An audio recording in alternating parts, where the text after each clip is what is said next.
बिस्मिल्लाहिर्रहमानिर्रहीम। अस्सलाम वालेकुम। न्यूज़ बॉक्स के इलाकाई बुलेटिन के साथ मैं हूँ राशिदा मुनीर। बुलेटिन का आगाज करें। आपको बताएं कि सांगड़ के नवाही गांव खान मोहम्मद खासकेली में बाअसर वडेरे मुबैना असलम खासकेली ने हसन खासकेली की शादीशुदा खातून शबा खासकेली को इसके गांव से अगवा कर लिया, जिसके खिलाफ रिखार्डनू खासकेली, इमाम अली खासकेली, वालदा मुस्मात सुबहानी, मुस्मात हूर खासकेली, हलीमा खासकेली खवातीन और मासूम बच्चों वडेरों के घर के सामने एहतजाजी मुजाहिरा किया गया।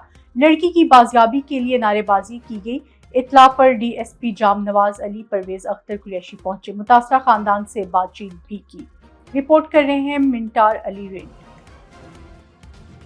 मुहर्रमुल हराम का जुलूस खैरो आफियत से इख्तिताम पजीर हो गया। जुलूस में डॉक्टर अहमद ज़िया राजपूत, चौधरी असद महमूद, जुलूस के मुकर्रर मुंतज़मीन जफर सफीर शहीर और शुरकाए जुलूस के शुरका से इजहार यकजहती। इस साल मुंतज़मीन जुलूस ने कल्याण चकबेली खान और बाजार के रास्तों को बंद न करके दिल जीत लिए। नगेरिया वबा से बचाव के लिए पंजाब इंटरनेशनल स्विमिंग कॉम्प्लेक्स में पोल के पानी का टेस्ट किया गया। आलमी मयार के मुताबिक टेस्ट दुरुस्त पाए गए। पंजाब इंटरनेशनल स्विमिंग कॉम्प्लेक्स के पूल्स नगेरिया वबा से 100% महफूज हैं। डीजी स्पोर्ट्स पंजाब खिलाड़ियों की सेहत और इनकी हिफाजत हमारी अव्वलीन तरजीह है। Doctor Asif Tufail Punjab international swimming complex के दोनों पूल्स के पानी के दिन में 2 बार टेस्ट किए जाते हैं।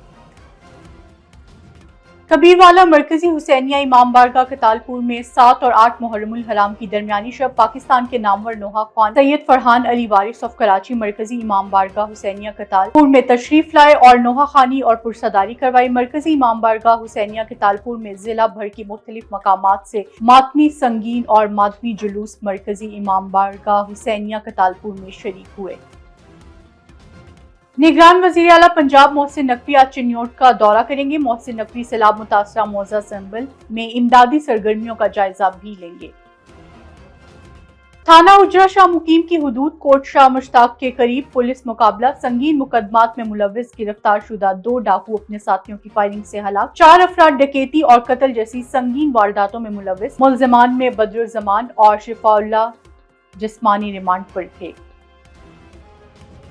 रुकन सिंध असेंबली एमपीए जैकबाबाद मोहम्मद असलम अबरू के भाई शहरी इत्तेहाद के सदर मोहम्मद अकरम अबरू की गाड़ी पर कराची डिफेंस 7 में मुसल्लह अफराद की फायरिंग के नतीजे में 4 अफराद के जख्मी होने की इत्तलात मौसूल हुई। रुकन सिंध असेंबली मोहम्मद असलम अबरू के भाई मोहम्मद अकरम अबरू समेत 2 अफराद शदीद जख्मी हो गए, जबकि मोहम्मद अकरम अबरू के बेटे शहरयार अबरू फायरिंग में इंतकाल कर गए। मोहसिन नकवी का सर्विसेज अस्पताल का 3 घंटे तवील दौरा। वार्ड्स में खराब बेड्स, बदबूदार मैट्रेस, एसी बंद, मरीजों का हब से बुरा हाल, तिबी सहूलतों का फुकदान। वज़ीर आला मोहसिन नकवी अस्पताल की हालत जार पर शदीद बरहम।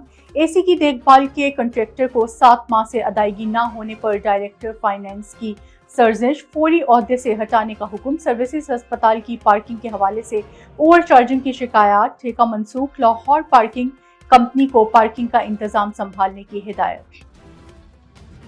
जंग 7 मुहर्रमुल हराम के जुलूस में सिक्योरिटी के हवाले से डीपीओ साहब मीडिया टॉक कर रहे हैं। ये जुलूस जिसको के पंजाब का हसास तरीन जुलूस माना जाता है, इसी हवाले से रिपोर्ट कर रहे हैं राना मोहम्मद रिजवान। जी राना मोहम्मद रमजान, आगाह कीजिएगा। आज भी हमारी पीस कमेटी मौजूद है और आपके सामने आप देख सकते हैं कि डिस्ट्रिक्ट एडमिनिस्ट्रेशन की जो जिम्मेदारियां थी वो भी पूरी कोशिश की गई है। आपके CCTV कैमरे से लेके जो शहर के माहौल को पुरअमन रख सकें और मोमिन के लिए बेहतर से बेहतर इंतजाम कर सकें। मोस्ट सेंसिटिव जो जुलूस था इसका आगाज़ अपने टाइम पे हुआ। सुबह सिक्योरिटी के हवाले से बात करता चलूँ तो अपने तकरीबन 1600 के करीब हमारी टोटल जो स्ट्रेंथ है यहाँ पे डिप्लॉयड है, जिसमें पाक आर्मी के दस्ते और पाक रेंजर्स के दस्ते भी शामिल हैं। मुमकिन हो गया कि अल्हम्दुलिल्लाह हम आइंदा भी इसी तरह करेंगे और पुरअमन तरीके से हमारा ये अशूरा जो है ना अपने अख्ताम को पहुँचेगा। सूबाई वजीर बराए इत्तलात व बल्दियात आमिर मीर ने कहा है कि हुकूमत पंजाब की जानिब से बल्दिया की तमाम खिदमात तक रसाई एक ही क्लिक पर मुंतकिल करने का फैसला किया गया है। शहरियों की सहूलत के लिए 1198 हेल्पलाइन के अजरा की तैयारियां मुकम्मल कर ली गई हैं। म्यूनिसिपल सर्विसेज से आगाही और शिकायत के अजाले के लिए complaints management and information system बना दिया गया। ठरी मीरवा और गिरदोनवा के इलाकों में मौसलाधार बारिश ने तबाही मचा दी। बरसात की वजह से बिजली और टेलीफोन का निजाम दरहम बरहम हो गया। बिजली न होने की वजह से अज़ादारों को अज़ादारी में बड़ी मुश्किलात का सामना। तेज बरसात के बाइस घरों और दुकानों के छपड़े भी उड़ गए। ओस्ता मोहम्मद डम शाह और सर्म शाख से आने वाले पानी किसी भी टाइम ओस्ता मोहम्मद सिटी को हिट कर सकता है और वाटर ग्रिड को डैमेज कर सकता है। वहां मौजूद शहरियों का कहना है कि यहां 4 से 5 बटें हैं जिनमें लाखों रुपए का मटेरियल मौजूद है। किसी भी वक्त ये पानी हमें नुकसान दे सकता है। मैं सहाफ़ी भाइयों का शुक्रगुजार हूँ कि उन्होंने इस मुसीबत के वक्त हमें याद किया। भाई साहब, ये कट आपको दिखाया, ये डोमशाख का कट है, ये 2022 का लगा हुआ है। इरीगेशन वालों को हमने नहीं भी 20 दफ़ा फ़ोन किया है, भाई आकर अपना ये कट बंद कर दे। हमारा भट्ठा इंडस्ट्री तकरीबन 8 भट्टे हैं इधर, भट्ठा इंडस्ट्री बिल्कुल तबाह हो गया। दो कोई दाद फरियाद सुनने को तैयार नहीं है। मैं स्पीकर बलूचिस्तान मीर जान मोहम्मद खान जमारी साहब से गुजारिश करता हूँ कि बराए मेहरबानी इस डोमशाख के ऊपर भी थोड़ा अपना निगाह रखें। कोई ध्यान नहीं दे रहा है, लेकिन ये 24 घंटे में ग्रेड को भी हिट करेगा, शहर सिटी को भी हिट करेगा। जी बिल्कुल, इनका यही कहना है कि 2022 से यहाँ कट लगा हुआ है, कोई इंतजामिया नहीं है। कैमरामैन इल्ताफ के साथ ब्यूरो चीफ नज़ीर अहमद उमरानी, उस्ता मोहन, बलूचिस्तान से। जी न्यूज स्टूडियो से फिल वक्त इतना ही। मजीद बाखबर रहने के लिए देखते रहिए न्यूज बॉक्स।